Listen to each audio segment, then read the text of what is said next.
Welcome. We're going to begin shortly. We want to thank you all for coming tonight.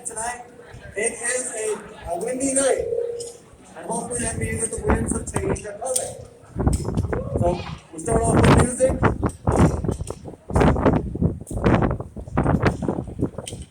Hi everyone, I'm so blessed to see all the support coming out here today.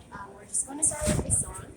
And this is an original song I wrote a few months ago, inspired by the Hmong community. I'm Hmong American, and as we listen to the song, I just want to invite all of you to really just consider where you're at, where you're coming from, and just come before God with all of your emotions, all of your laments, and your pain, and let's just sing together.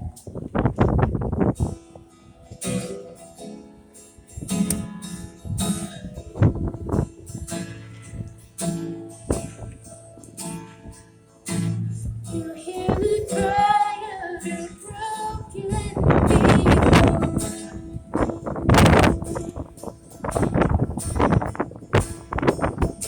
You hear the call of your longing people.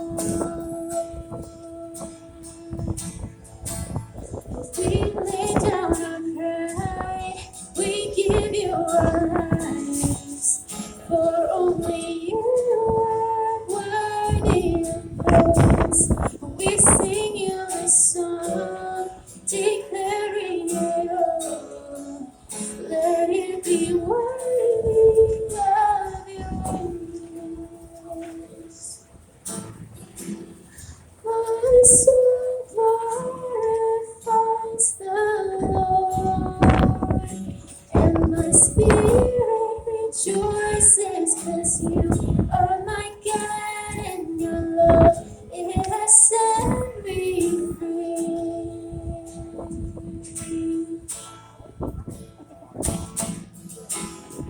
My whole heart has longed for more, but in you I am satisfied, 'cause you died and rose, you have set me free.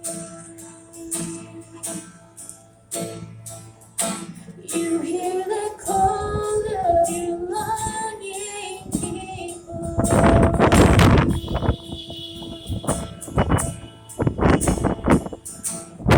Wipe the tear of your mourning people. We tear down our walls, we're giving you all of our fear and burdened hearts. And we sing you a song, declaring it all. Let it be worthy of your use. My soul glorifies the Lord, and my spirit rejoices, 'cause you are my God, and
like to welcome you to our vigil tonight. We were here about a year ago.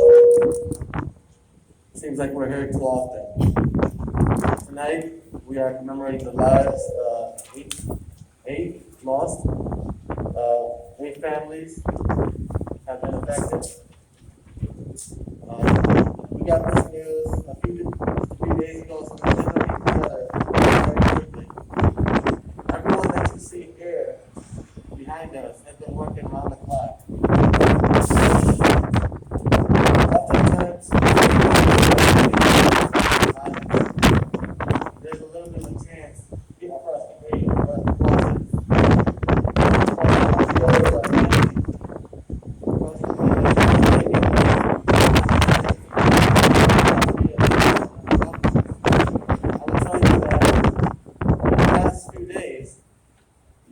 those that are behind me and have worked so hard on this to make today happen, appreciate you all showing up.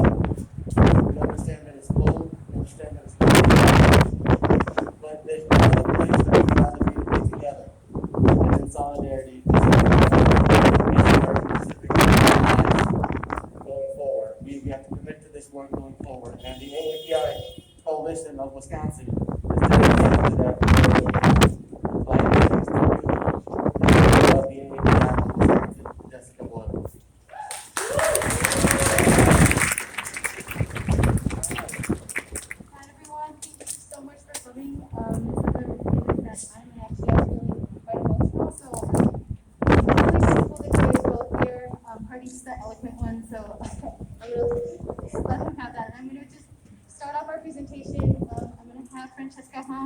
Our first AAPI state representative in the Wisconsin State Legislature for up here. She is a badass. She's someone that I look up to. I love that she has stepped up and is leading the way and making our AAPI voice heard. Francesca.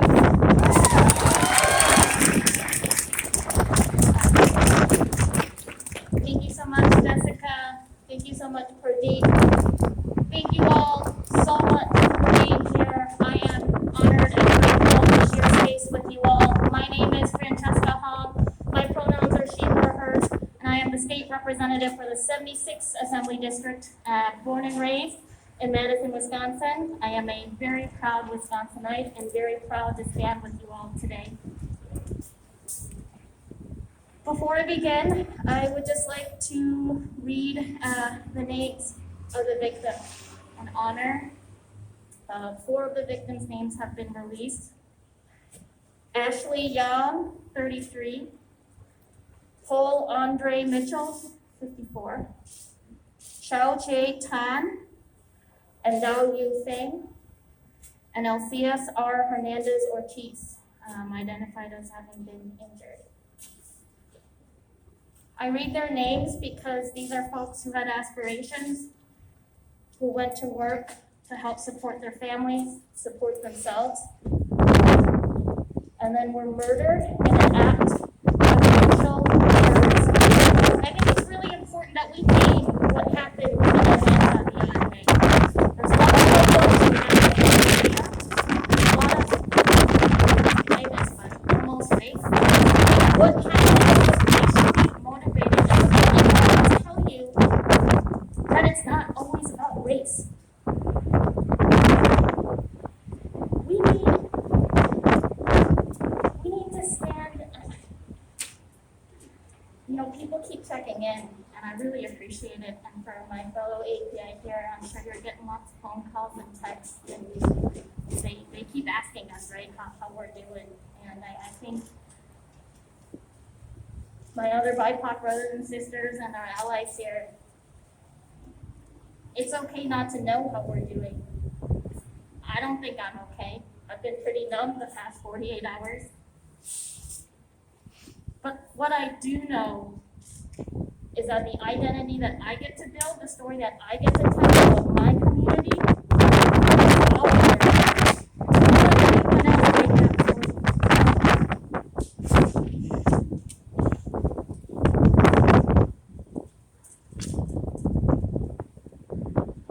The hate, the misogyny, the anti-Asianness, the discrimination, the gender violence,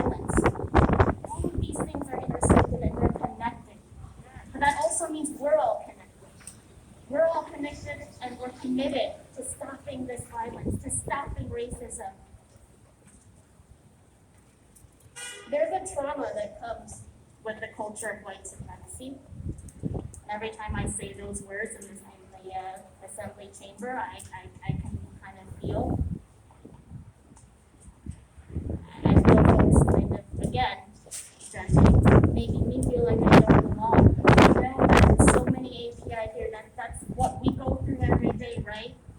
We live in spaces, we enter spaces where we don't know if we belong. Absolutely, every single one of us. Our community is better and stronger because we belong. I think what is racism, is discrimination, is misogyny, is anti-immigrant policy. These are the things putting our community at risk, and this is what we have to work to fight against. As a policymaker, I swear to you, I will fight for you every single day. And there are other leaders here that are going to fight for you every single day. Each one of us matters, each one of us is valued, and each one of us can fight these systems, move these systems, and make it better for all of us, all of our communities, to stand up stronger, be in solidarity. But again, solidarity is not enough. We need solutions. So I ask you to stand, be a part of the work. Not all of us could be here today. There are some of us who can't. There are some of us where activism looks so different, right? And so reach out to folks. Ask them what you can do for them. Make sure to share for yourself as well.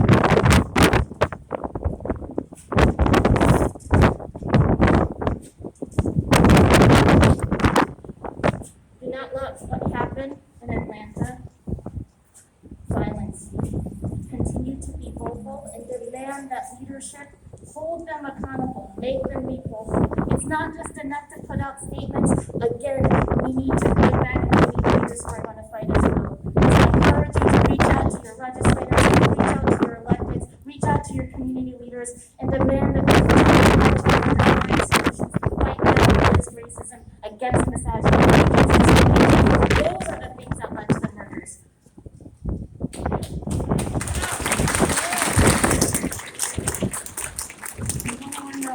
Except Asian women. I know each of us, some of us, we don't have to name the stories, but we've all been there. My fellow Asian women, we've been in those awkward situations where we are sexualized, where we are fetishized. We don't get to write our own narratives, but from here on forward, we are writing our own narratives. They don't get to write that for us. Speaking now of powerful women, I am very honored to introduce another powerful Asian woman, Paula Phillips from the YWCA. Thank you, Representative Hong, and thank you everyone for coming. It is so touching to see how many people are here in support of the AAPI community.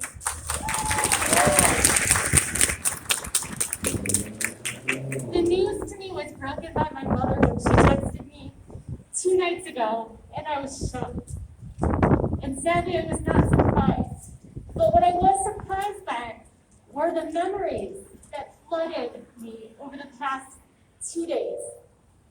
I thought about my grandmother who worked in a military base during the Vietnam War, where she never talked about harassment she might have experienced, but it is where she met my grandfather.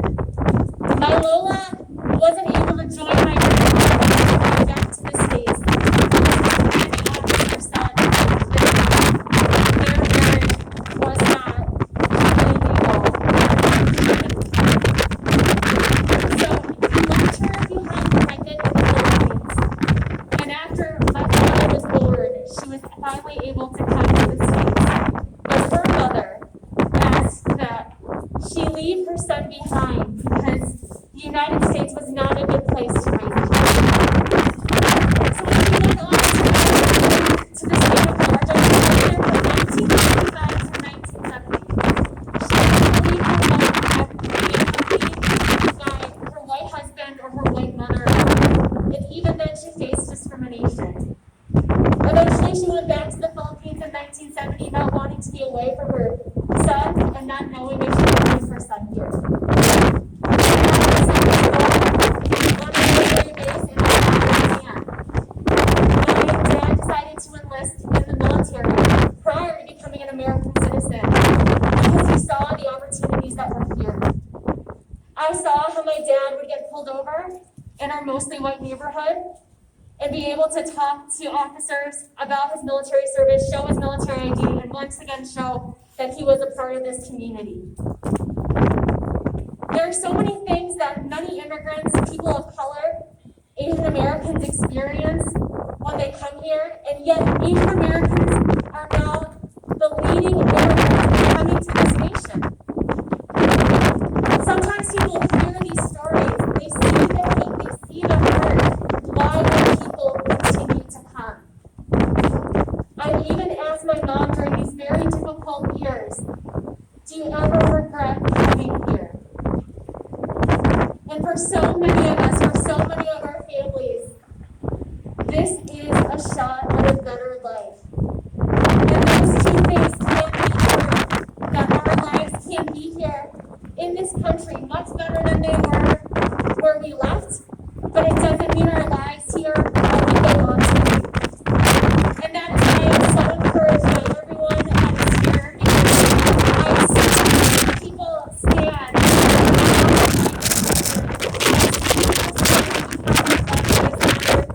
for our LGBTQIA communities, every single marginalized group, people showing up in Milwaukee. And it's why I continue to choose Milwaukee as my home, and why I believe that this country is for all of us. And it will continue to be better for all of us as we continue to stand. So thank you for coming here and standing on behalf of our community. Continue to consider, what don't I know about the history of this country? What do I need to learn? How can I have those resources at our libraries, in our schools, in our community conversations? How can I advocate for laws and policies that protect all of us, not just the privileged few? Because when we continue to work, we actually can see better days, and we can see the democracy that was meant to be when America started. We are still a young country. Our foundation is concrete, but I believe that it is wet. It is not set in racism because we are the growing majority. So please, please, please continue to check in on the AAPI community. Continue to consider how women continue to be marginalized. I was surprised to think about how I was flooded with memories from being a young child, being groped by a neighbor, and being afraid and not leaving my house during the summer when I was only 10 years old and he was 13. I was not the only young girl on my block, and I never considered race because my parents told me not to think about those things. And many AAPI people can understand how difficult it was for our families to come here, and they so badly wanted to avoid conflict. And I'm so appreciative to the sacrifices they made so that we can be here, but it is because of their sacrifice and because of everything they had to overcome that I can stand here today and question the things that happened in this country. Question so that we can be here. Continue to question about history. Continue to consider how we can build a better future. And thank you so much for standing here with us today.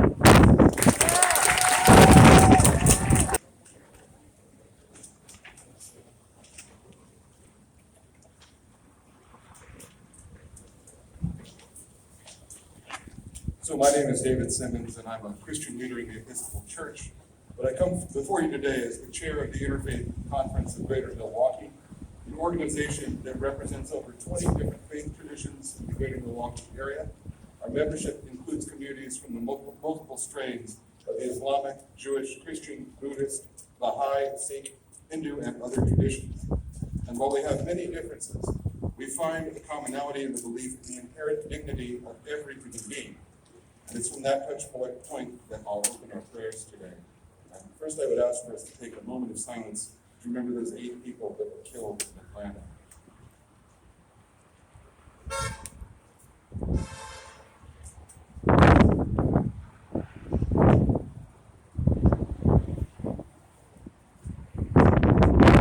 Let's pray. Lord God, our Creator, you made us unity of wondrous diversity. Day and night our voices are raised to you in multitude languages from a multitude of cultures. Help us to see this diversity as part of your blessing of creation. Teach us that our voices are more resonant to our community. Show us our essential unity and humanity. We come before you today with grief in our hearts, for we have failed to honor your intention in creation. We stand before you once again, denouncing yet another unthinkable act of violence against your children. Today we stand with Asian American Pacific Islander community as the increased violence and persecution brings up resonances of the historical condition of degradation that has been part of their experience as Americans for generations.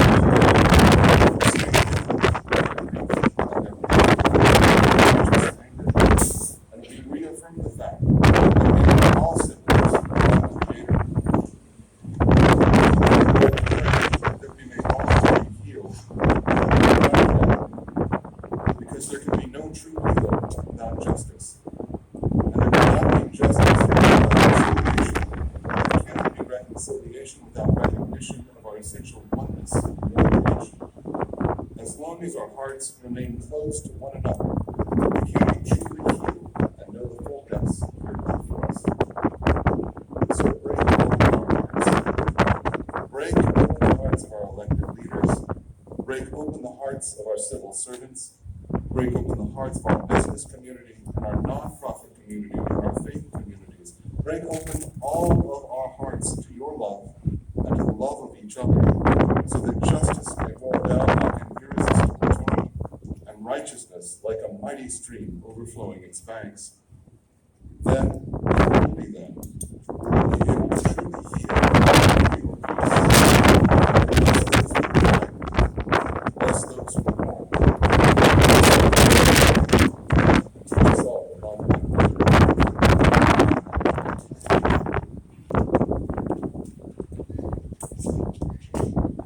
I'm Reverend Jennifer Nordstrom. I serve the First Unitarian Society of Milwaukee downtown.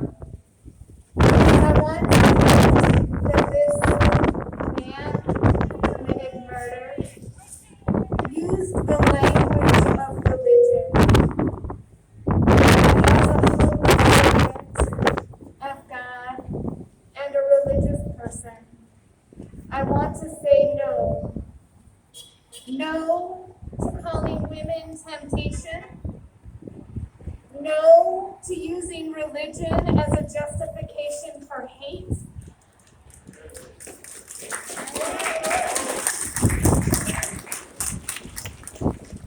This is not what God wants for us. God does not believe women are temptation. God does not believe Asian American women, Pacific Islander women are temptation. God does not wish for us to hate one another or harm one another. God knows that we are all beloved. We are all beloved. But let me just say that as this man's hate was specific and racist and misogynist, so God's love is specific. And let me just tell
Tao, a community member here in Milwaukee, also a member of the Asian American Pacific Islander Coalition of Wisconsin, and also of Elevation. Thank you all so much for coming out, our brothers, sisters, allies, neighbors, and all of our leaders and our faith leaders in this community. I'd like to welcome Sheriff Arnell Lucas and the Police Captain Joe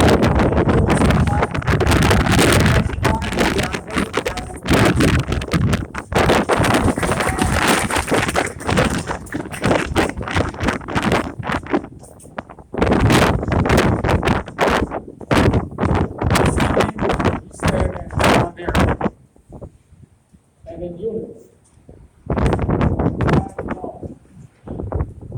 In Georgia, in the Lions lost in O'Connell,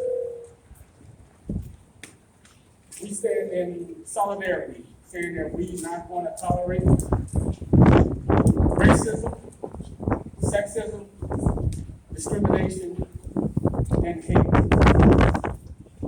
Ever since the words founding fathers that we hold these truths to be self-evident, that all men that are created and are endowed with certain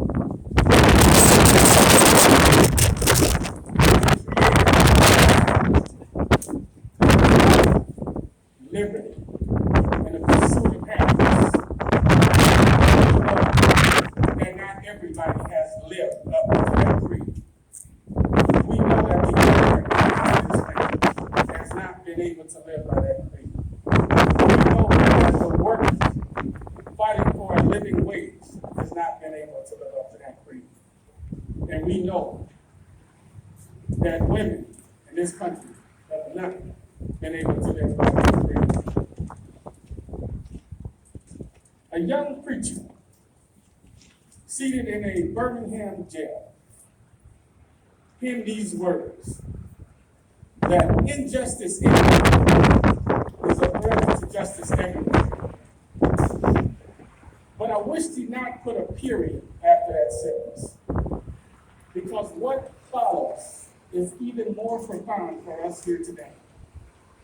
He continues that we are all caught in this inescapable network of mutuality, tied by a single garment of destiny, and that what affects one directly affects all of us indirectly. So what affects the Asian American and Pacific Islanders affects the African American. What affects the immigrant affects the members of LGBTQ. And what affects the working poor affects all of us in